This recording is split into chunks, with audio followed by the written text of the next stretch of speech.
Stranded ngayon ang ilang local officials sa Dubai matapos maipit sa sigulot sa Middle East kabilang na umano ang isang alkalde ng Bulacan na tinitignan pa kung may travel authority. Ayon sa DILG, sarili raw pera ng mga opisyal ang gamit nilang pinang-travel at hindi nagmula sa pera ng gobyerno. Narito ang balita ni Criza Lopez. Kinumpirma ni Department of Interior and Local Government Secretary John Vic Remulla na ilang mga opisyal mula sa Bulacan ang stranded sa Dubai sa gitna ng alitan sa gitnang silangan. Sa press briefing ngayong araw, sinabi ni Secretary Remulla na may kaukulang travel authority ang 11 vice mayor, ngunit kinukumpirma pa umano kung mayroong travel authority ang isang alkalde. Umalis sila Wednesday last week.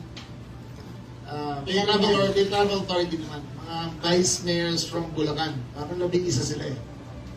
So, ngayon, stuck sila sa Dubai.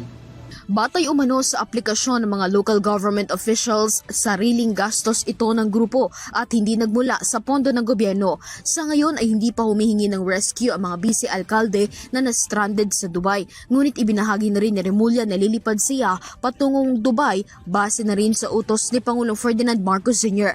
Samantala, unang pinabulaanan ng DILG Region 3 ang mga usap-usapan na lumabas ang mga opisyal nang walang authority to travel mula sa departamento. Binigyang diin ng ahensya na lahat ng naihalal at itinatalagang opisyal na gobyerno ay may responsibilidad na kumuha ng Foreign Travel Authority o FTA at sumunod sa mga polisiya para makapag-travel abroad. Para sa EuroTV News, Criza Lopez, sumasaludo sa bawat Pilipino.